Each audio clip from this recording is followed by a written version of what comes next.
What's up, motherfuckers? I got some news for you, motherfuckers.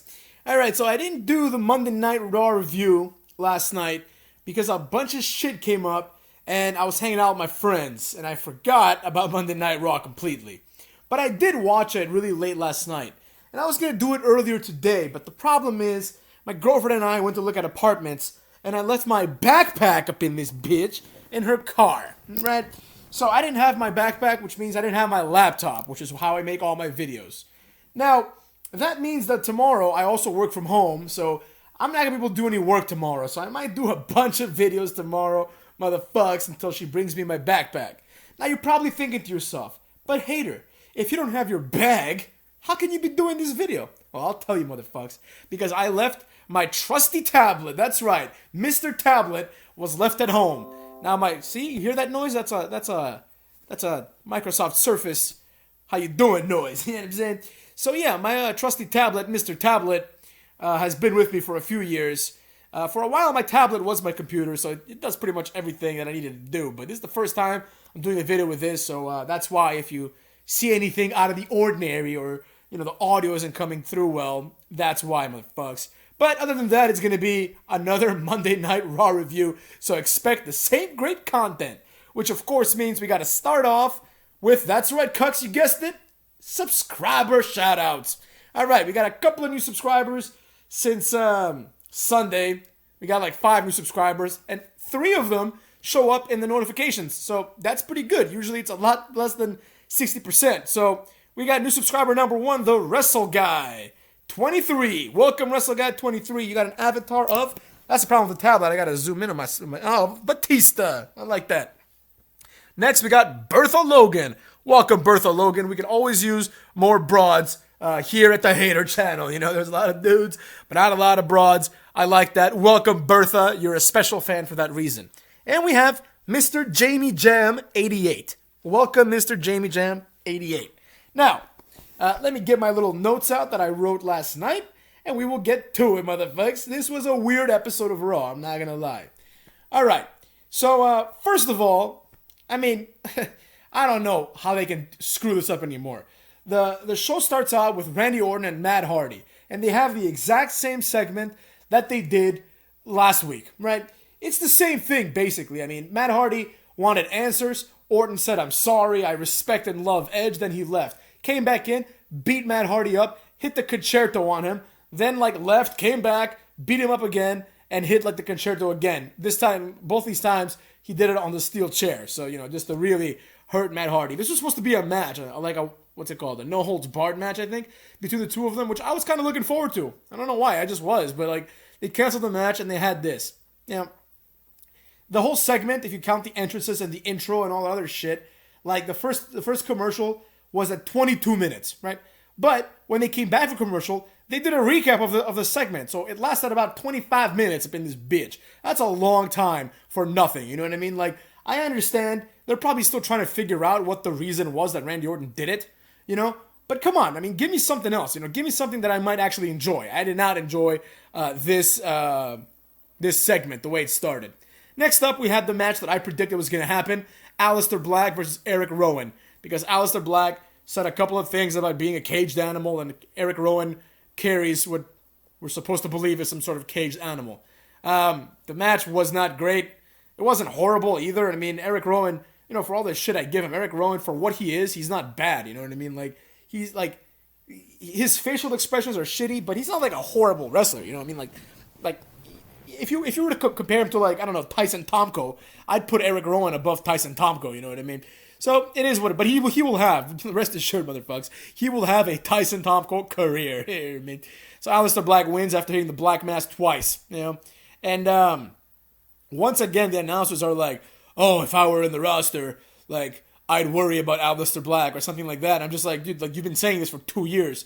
I mean, he's fighting undercard jobbers. Is this guy gonna get his moment, or is he gonna have a Rowan level push? Because that's what it's looking like, motherfucks. You can argue very easily that Buddy Murphy, right, who was the loser of the Buddy Murphy Aleister Black feud that we were supposed to care about, but that no one gave a rat's ass about, obviously came out looking better. He lost to Aleister Black 3 times in a row, but now he's a tag champ. Aleister Black, on the other hand, keeps winning, And he's a nothing. He's a zero. He's a zilch. Fucking goose egg. Get out of my TV.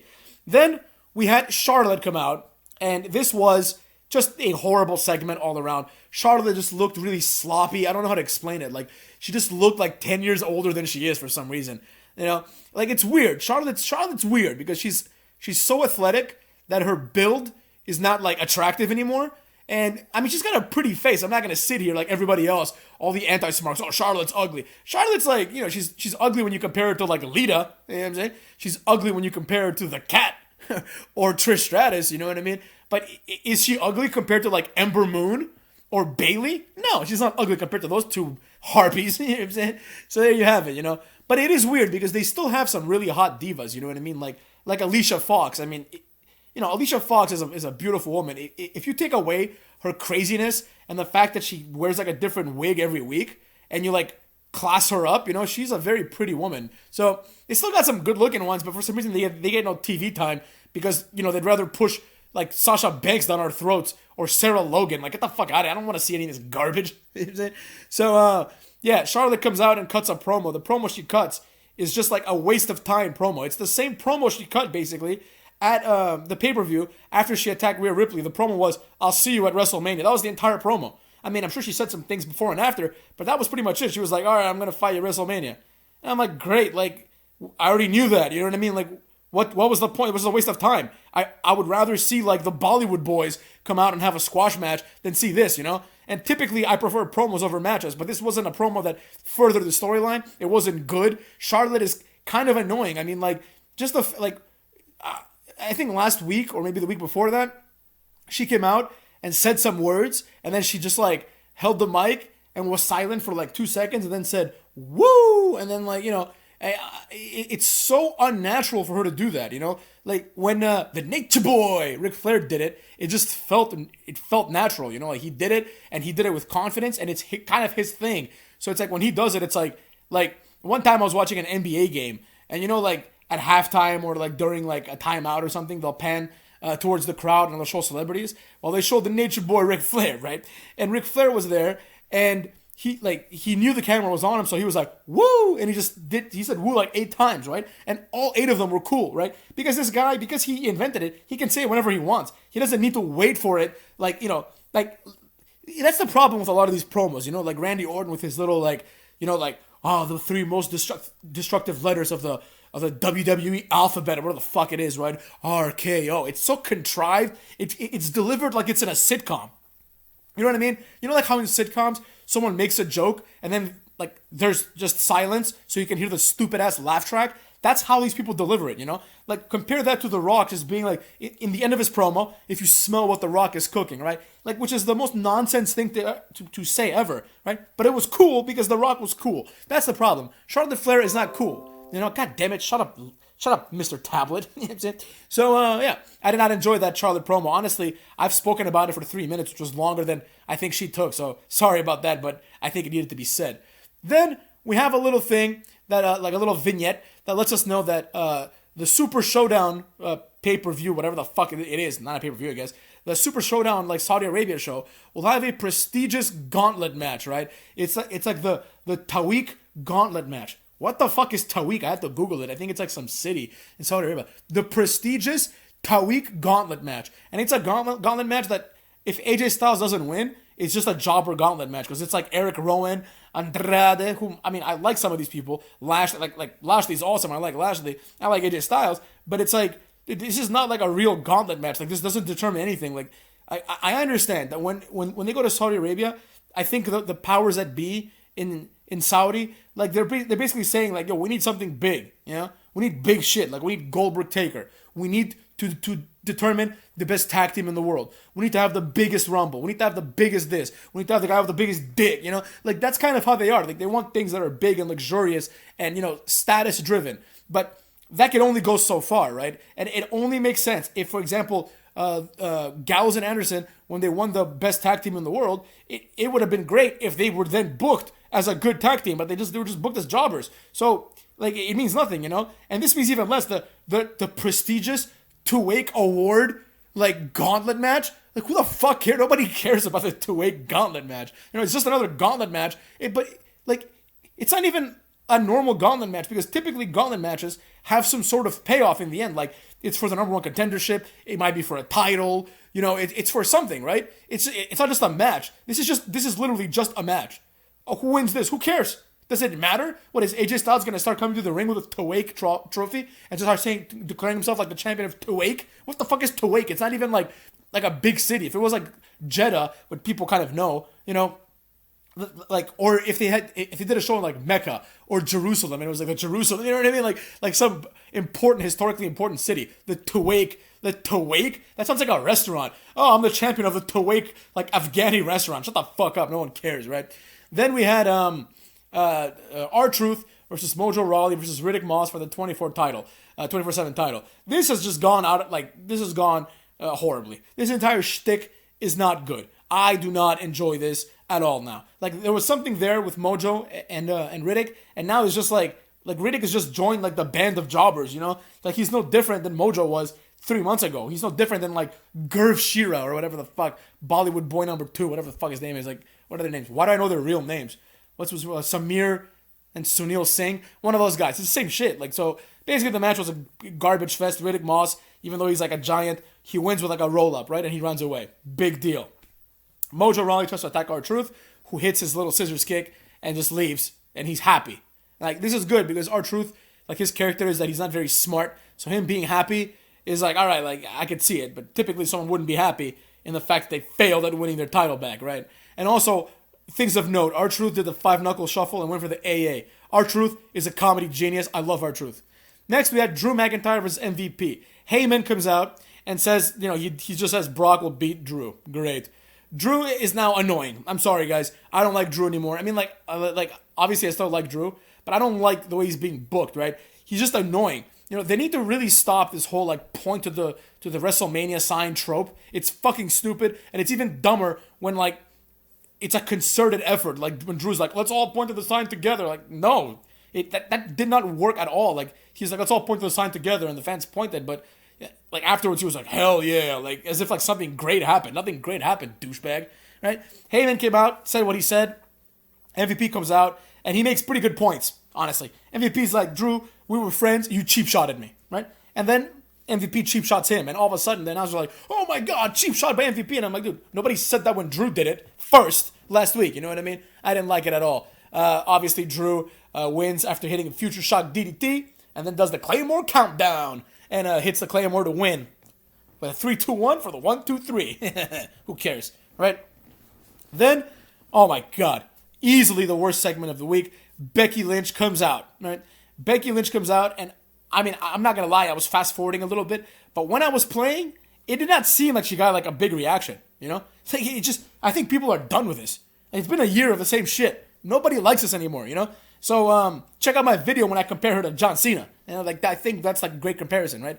So, she comes out and she continues her McGregor-Floyd Mayweather gimmick, right? She brings a bag of money out for no reason, right? She doesn't have Floyd Mayweather money. It's not cool if you're just like a low-level millionaire. It's cool if you're Floyd Mayweather. You know what I'm saying? When you have like when you've made nearly $1 billion from fighting, you know, then you can be like, I got a lot of money, you know? And also, it's like, Floyd Mayweather is cooler than Becky Lynch, and he's a legitimate fighter. So, as far as I'm concerned, Becky Lynch can suck a fat one. That's what I think about that. She came out, had a bag of money, and she was like, I do it for the fame and the money. And she's like, fame doesn't mean a damn thing to me, but I got this money. And then she just throws it on the ground and then says, like, you know something, Shayna, I'm going to, like, beat you, but everyone else, I don't know, what did she say? She's like, I felt like I've had to beat everyone else, but you, I want to beat, or some nonsense, right? Shayna Baszler comes out the Titantron, cuts a much better promo than Becky Lynch. But the one thing that stuck out that I really enjoyed is that, like, Shayna explained that she's going to be part of the Elimination Chamber to determine the number one contender for Becky Lynch's title, right? That was cool, right? Because it's not just like she just gets inserted into this, you know? She's going to have to earn her way. Now, this ruins the match because now we know Shayna's going to win like 100%. You know what I'm saying? Like, there's no doubt about it. And if she doesn't win, it'll be a triple threat between the winner, Becky Lynch, and Shayna. Like, if something happens. So, like, you know what I mean? It makes no difference. Like, Shayna Baszler is going to, like, come out on top of that, and she's going to be fighting Becky at WrestleMania, clearly. So, I don't even think we should have that match. Next, We have a fun little vignette in the back. It's Lana, Lashley, Rusev, not Rusev, Zelina Vega, and Angel Garza. This was pretty cool because Angel Garza is cool, man. I like Angel Garza. I mean, like, you know, considering like what he is, which is what I call like the Humberto Carrillo level jobbers, which includes people like Aleister Black, Buddy Murphy, Cedric Alexander, Tozawa, that kind of shit, right? Like Sami Zayn, you know, like even Nakamura, right? Out of those guys, Angel Garza is the one that has the most to offer. You know, he's charismatic. He's got a great smile, right? He's like everything they tell you that Humberto Carrillo is. This guy actually is, right? So this led to a match. It was Rusev and Carrillo versus Angel Garza and Lashley. Basically, Garza pins Rusev, cucking him even further. Rusev now officially just sucks ass. I don't care about Rusev. I don't care if he gets revenge. I don't care if he gets fired. I don't care at all. They've ruined the Rusev return. Now, I understand Rusev was ruined a long time ago, but this return they really fucked this one up, guys. I don't know how else to say it. You know what I'm saying? I just remembered something just randomly. It just popped into my head.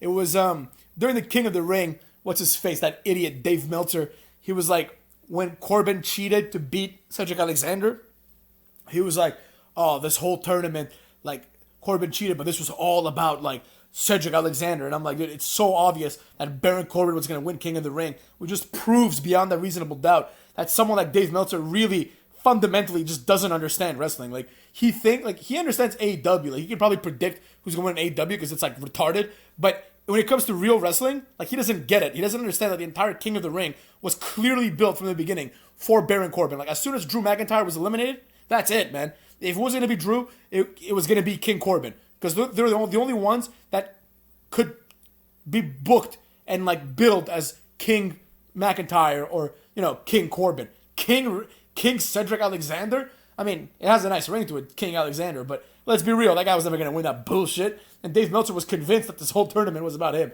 And anyways, I digress, motherfucks. Next, we had Natalya versus Kairi Sane. I couldn't care less about this match whatsoever. I mean, this might be this week's Who Gives a Rat's Ass match of the, and it has to be. I mean, there's nothing about this, right? Asuka kicks Natalya in the head, and she gets counted out. Kairi Sane wins.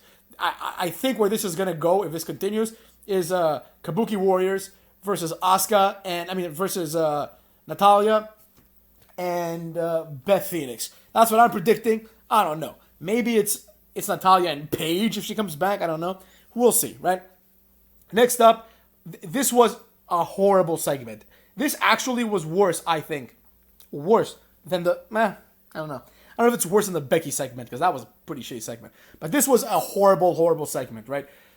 First of all, it was horrible because before the commercial break, they put a little graphic up, and it's like Seth Rollins, and he's looking like a stained glass version of himself with the shirt on, and it was like, oh, the Monday Night Messiah will deliver a sermon. And I'm like, dude, this is not working out. Monday Night Messiah is stupid. No one likes this guy. Who likes him? No one. You know what I'm saying? So then they come out. Seth Rollins has a podium, but Murphy starts talking. Murphy is now just Murphy. He's not Buddy Murphy anymore. He's just Murphy, right? And Murphy like shows why he'll never be a star when he starts talking. And he says that the Monday Night Asaya, motherfucks. So the Monday Night Ass will deliver a sermon. All he had to do was say the word Messiah, but this asshole says Asaya, right? So the Monday Night Ass then starts delivering his sermon, right?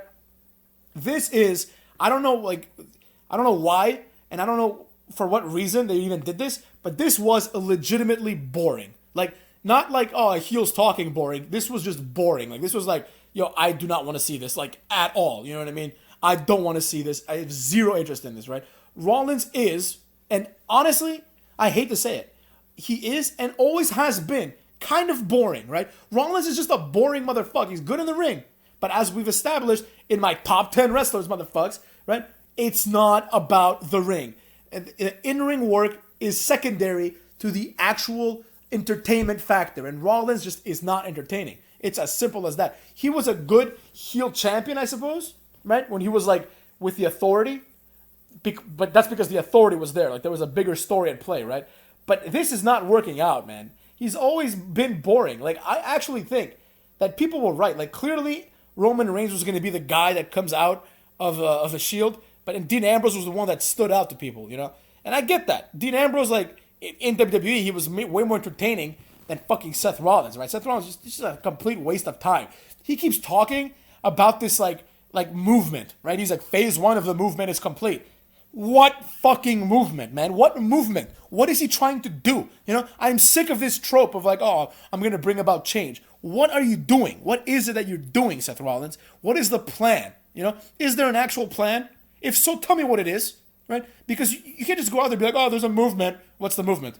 What's the movement? All you've done is feud with the same fat bastards for like 3 months. There's no movement. No one cares, right?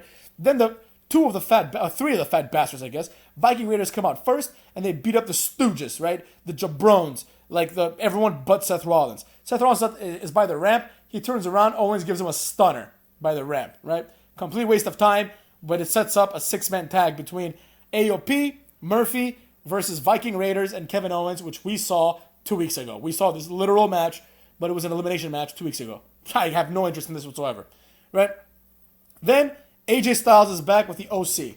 This was, I'm not going to say it was good, but AJ Styles puts himself over, and there is some sort of entertaining element of the OC. The OC is more entertaining than people like Seth Rollins, What happens? Then Kakoshay, it's Ricochet, motherfuckers, Mucho Lucha up in this.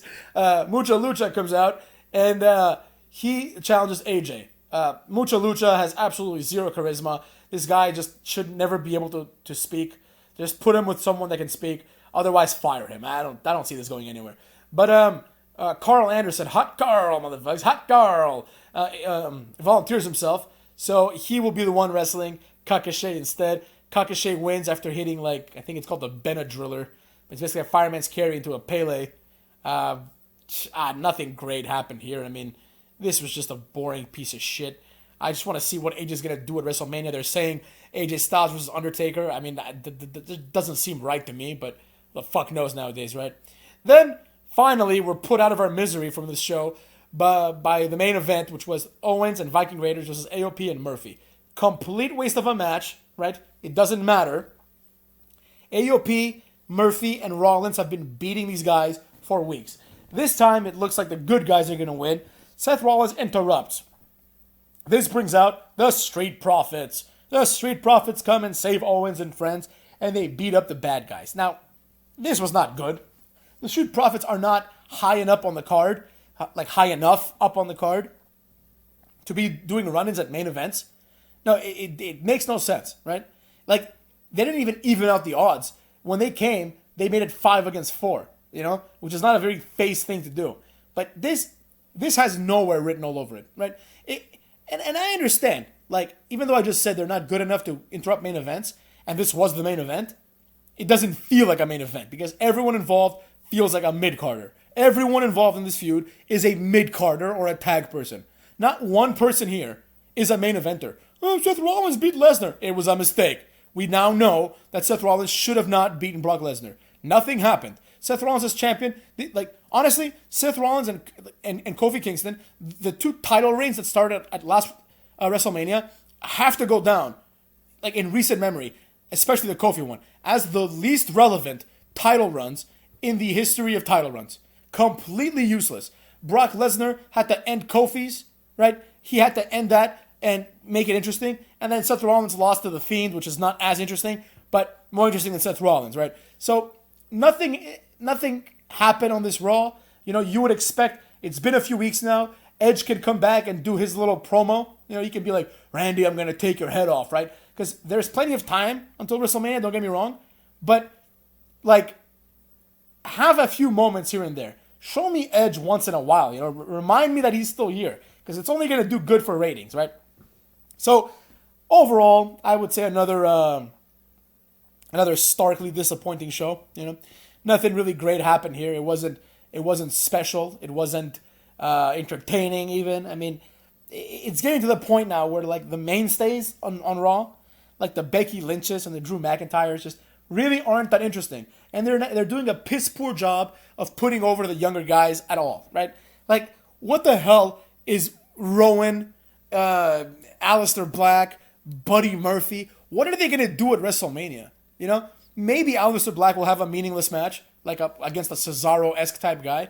But all these guys, it's too late. All these guys are going to end up in the prestigious Andre the Giant Battle Royal. Maybe the winner of that can go fight the winner of the even more prestigious Two-Wake Gauntlet Match trophy, right?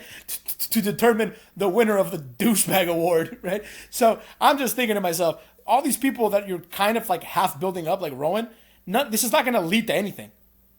But imagine if it did. Now I'm thinking to myself, what if it does? What if there's like some awesome thing that's going to happen with Rowan at WrestleMania? I mean, the chances of it are like 0.0001%, but that'd be pretty cool, right? I'd be like, oh shit, I didn't expect that to happen. But yeah, motherfuckers. Again, if this video is a little weird sounding, sorry about that. It might even be better sounding. I don't know. I mean, my laptop is a very, very expensive one, but it's pissing me off recently anyways. And the tablet, which was a piece of shit, kind of, always pulls through. Great battery life on these motherfuckers.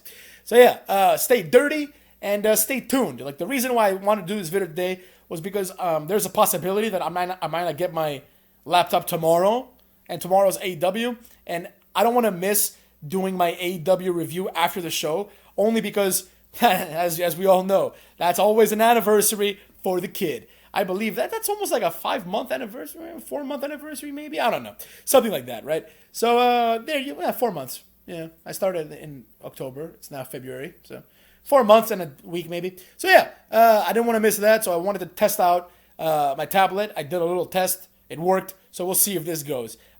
Thanks for tuning in, and if you haven't yet, subscribe today, motherfuckers. I should really start doing that in the beginning. And also, a lot of people have been asking me, do you have a Twitter? Do you have an email? And the answer now is yes. And I will, probably not on this video because I don't want to type on my tablet because I might do a typo or something, but I will type down an email address where you can, I think the email address is, don't send emails yet, but I think it's indiewrestlingsucks@gmail.com.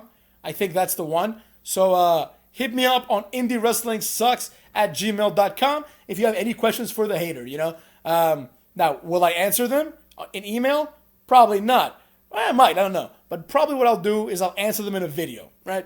But I might not answer them right away. I might wait till the next Q&A, whenever that will be. So there you go, motherfuckers. Now you have a direct line to the hater, you know what I'm saying? Where you can send me cool things, like links to dumb people saying dumb shit that I can talk about. You know, maybe you can inspire the hater. Maybe you can be part of the show if you subscribe today and you email the hater, motherfuckers.